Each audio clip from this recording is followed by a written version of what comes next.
Stick a move in the ring. You can hit me with the words you fling.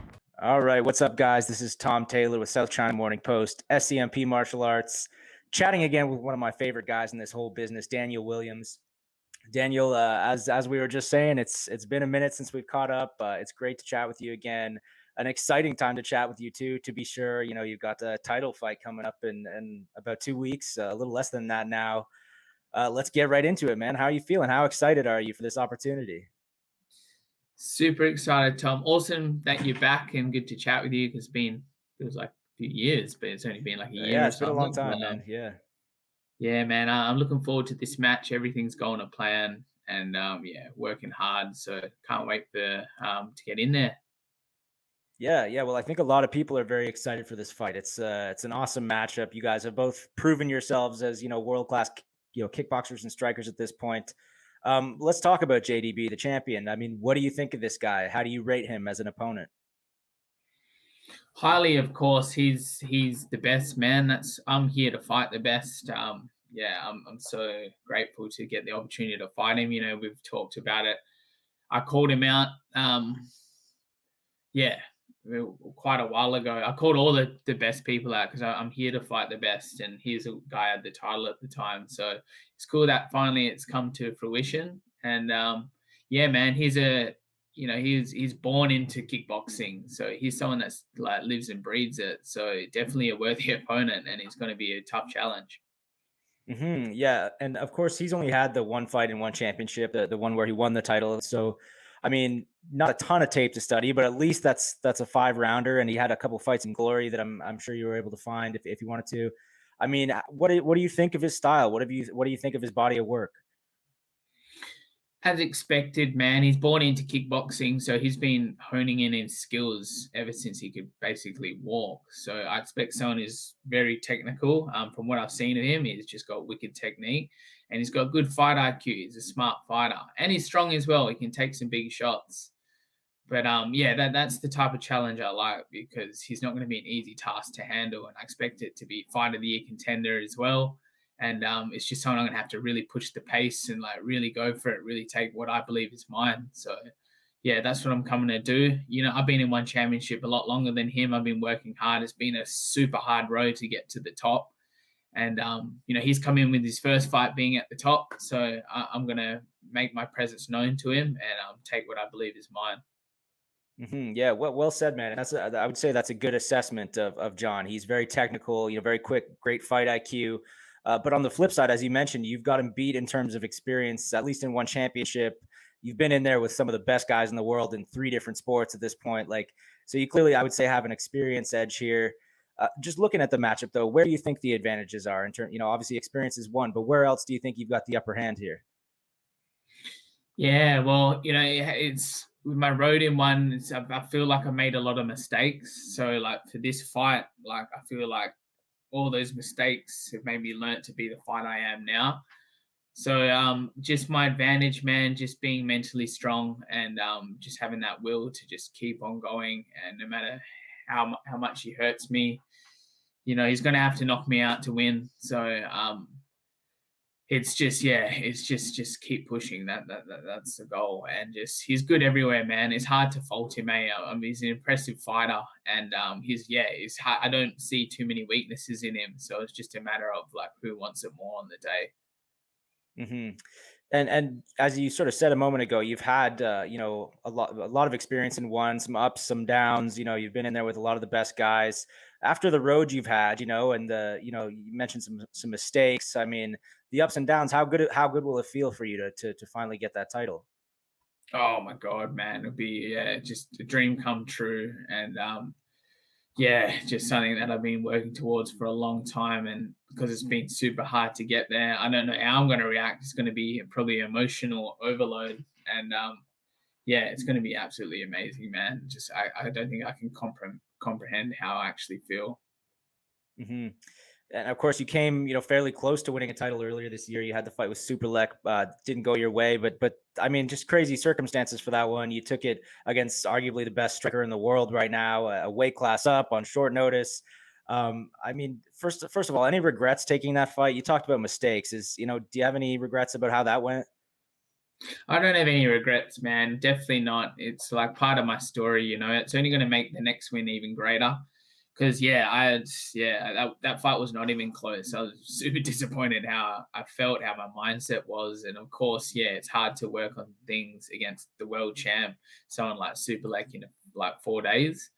But definitely felt like where I went wrong with that mindset and game plan that we had, which failed immediately. And then just over time, as the fight went on, I just started to lose that heart, lose that mentality, and that set me up for that head kick because it's kind of like, you're a fish out of water here right now. So a lot to learn from that fight, and I don't regret it at all because like I said, it's only going to make the next challenge even better. Well, I know you hold yourself to a very high standard, but I thought you performed quite well in that fight, particularly given the circumstances, the short notice, and just who you were fighting. And this is not the first time you've taken opportunities like that, right? You stepped up and fought Rodtang on kind of under similar circumstances. Do you feel in a way that one is kind of rewarding you with this title shot? Like you stepped up for us so many times. Like we're gonna give you a title shot in your weight class with a real camp. Is that sort of what's happening here? You think? I think so, man. I definitely think so. I've been good for the company. I usually always say yes unless I'm physically injured, even when it's short notice. Like even in August last month, they gave me Zhang Peiman offer a week out, and I like literally just come off injury, and I'm like, all right, I'll do it, but it has to be at a bit of a catch weight, like just a couple kilos heavier, because I didn't want to have to lose too much weight or any weight really. And I accepted that, and then he pulled out. So, and then the next one after that was me versus JDB. So I'm like, hell yes, I got time now. This is a blessing in disguise. I got plenty of time, and I think for me, just taking on those fights all the time, and just being good. And this is the fight business, man. This is I'm an employee of one. So I make sure that I'm a good employee. And I want to keep fighting. I've told him that. So just any rules. But right now, it's obviously from those short notice fights, like it only works in my previous career. Like I've done that stuff and I've won. Like I fought on the IFMA World Championships with 1 week sort of notice and got the gold medal representing Australia. So it's kind of like, because these things have happened in the past, I'm quick to say, yeah, I can do this, keep the confidence strong. But, now it's sort of failing. I've got to consider like, maybe you got to be a bit more smarter with these decisions, allow yourself a bit more time because, all been a learning curve and, pride myself of being a martial artist. You've got to take the road less traveled because look where it's ended up me now. And I've got stories to tell. So, it's happy. Mm-hmm. Yeah, you've definitely got some stories, man. I mean, what a career you've had already, and I would say, just getting started. You got a lot of good career ahead, I think. Just in terms of the preparation, though, in terms of taking a short notice fight against a fight with a full camp for us cowards who have never taken a pro fight, how much does it change? What's the difference? How much better prepared do you feel when you've actually had a full camp versus 4 days or a couple of weeks to prepare? Yeah, man, it's a huge difference because just the mindset's a lot stronger because you're focusing on the one person, the one task, and yourself. So you can really see where your improvements are, which will add to your confidence and mental strength. And this is a game of mentality. So who's going to have the stronger mindset?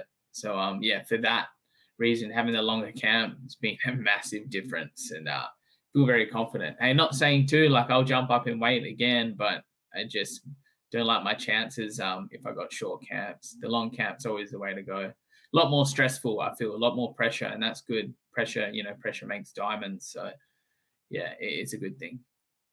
Yeah, well said, man. So if the full camp pays off and it all goes according to plan and you get that belt in a couple weeks time, how are you celebrating this one? What's the plan?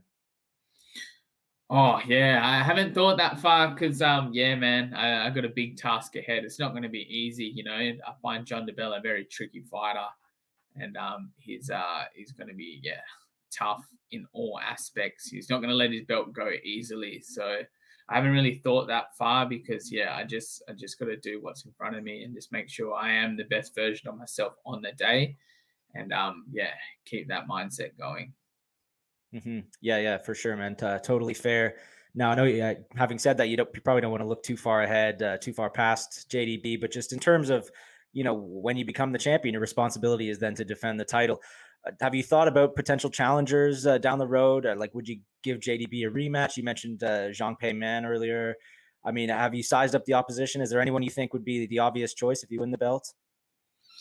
Yeah, like it's hard to look past John because like this fight means a lot to me, and if it doesn't go my way, then there's going to be a lot of other thought, different like other fighters I could potentially fight, and just so yeah, like but all those names you mentioned, ZPM, definitely rematch John. Like it's just anyone, hey, anyone in the strawweight division across all the sports. Like I just have interest in everyone because they all pose a massive challenge. There's no easy fights in one. The strawweight division, it is the number one in the world in like non-negotiable in one championship. So I know anyone I'm going to compete up against in the in one championship, strawweight is going to be a massive challenge. So for me, it's just anyone. But yeah, it's hard to look past John, man, because that's just who I've got to get past. Of course, yeah. I mean, a huge challenge ahead for you, certainly. But just so I'm crystal clear, I mean, you do intend to compete in all three sports still going forward. Even if you win the belt, you'd still like to try Muay Thai and MMA. Yeah, I mean, yeah, like we'll see how this fight goes, but I definitely, I have been doing that already. So why stop that skill there? But in my head, it's better I would love to stay in kickboxing for a while, and then I would like to move on to Muay Thai after that, then MMA, rather than just going from kickboxing to MMA. It's hard to train. This is something I'm learning as a martial artist, and some of my last fights, like my last couple fights, like training every sport in the camp rather than focusing on the one skill hasn't been the best for me. So like this camp, all I've been doing is kickboxing, 100%. Watching all my fights I've been watching have been kickboxing. Like I'm not even really watching a lot of MMA fights now. It's just like understanding the sport and, really having that tunnel vision for that. So for me, like I personally would like to just focus on the one sport for a while and then move on to the next and the next, rather than just jumping in to everything. But that's just how I feel right now. But yeah, we'll see how everything goes come the fight with John DeBella. Yeah, that makes a lot of sense to me. Are there a lot of like kind of big obvious differences in terms of how a camp feels for kickboxing and Muay Thai and MMA? Like, are there any kind of pronounced differences between a Muay Thai camp and a kickboxing camp? Yeah, definitely. I think because you're limited. For me, kickboxing's bit more an art. Like you're limited with your skills. You only got punches, kicks, and knees. Can't clinch. So you're limited with what you have. So you have to be smarter. Whereas Muay Thai, for me, that's just a warmongering sport, man. Like just come forward. Who's going to be the tougher fighter? Like you can get away with because you just got so many techniques to use. And MMA is similar as well, but I know I have known weaknesses in MMA. So there's things that I really need to work on when it hits the ground and stuff like that. So yeah, definitely some big differences. I just feel like you just got to be, a lot more smarter with kickboxing. That's really interesting. Listen, I don't want to keep you too much longer. I know it's early over there, but just a few more questions. Will I have you? I felt like I had to get your take on. Oh man, thank you very much. You're always very generous with your time, but I felt like I had to get your thoughts on the Rodtang and Superlek fight we all just saw. I know you said you're watching mostly kickboxing right now, but I assume you probably tuned in for that one. What did you think? How did you score it? What did you think of that one? Oh man, I feel like when Superlek missed, I was backing Rodtang just because I feel like in the small gloves, and Superlek hasn't fought someone like him yet. And seeing what Rodtang's done in the past, and just closing that distance, especially like when he fought Haggerty a couple of times, and he just can go and where the shots and come in. Like I was backing Rodtang, but when Superlek missed weight, I knew Rodtang's advantage significantly went down. You look at that in like martial arts, when an opponent misses weight, the person who misses weight has a big advantage. So I was backing Superlek, and I tipped him to win when he missed weight. But I was so impressed with Rodtang, man, like holy shit, because I felt like the first and third were his, and the knockdown, yeah, like, okay, yeah, I guess you could definitely, from a rest perspective, you can definitely like give that an 8 count. But he was fine, and it was a bit unfortunate, and that really costed him the fight. So yeah, I felt Superlek won the decision. He got like the good knee strikes in, especially in the last round, and then got the 8 count. But I feel like Rod Tang won the war. I feel like he won the war. Yeah, that's a nice assessment of the fight, and I think probably a lot of fans feel that way too. Do you want to see a rematch between those two? Oh, 100%, man. I'd love to see a rematch. The whole world wants to, and I hope it happens. Yeah, me too. Definitely, we got to see that one again, I think. Back to your fight, though. Let's wrap this up. I haven't asked you for a prediction yet. I know you're not huge on predictions, but how do you see Yeah. this one going? How do you want this one to go? What's the perfect outcome for you? The perfect outcome for me is for me after that fight to say that I'm an improved Daniel Williams, and I fought the best fight that I could be. So putting all my whole career together, and all the mistakes I made in the last couple of fights, and literally seeing an improvement in myself, man, because that's how I want this fight to be. If that happens, then I'm going to be super happy, because yeah, if I can fight the best version of myself, then I'm going to be happy. So obviously I'm chasing that win, but as long as I fight the best version of myself, that's the priority. That's a great way to look at it, man. Great attitude. I think. Let me wrap it up with this by just giving you the opportunity to say what you want to say to your fans, your supporters, whoever else may be watching. Oh, just a thank you, man. Big thank you to you, Tom. You're an absolute legend. Oh, It's good to speak with you again and to have you back. And yeah, thank you to all the supporters and the fans who are rooting for me, even rooting against me. It's always good to have eyes on my fight. And yeah, just thank you for people tuning in and supporting all the martial artists out there. And hopefully I can inspire the next generation of martial artists as well. And just thank you, man. Thank you to everyone involved.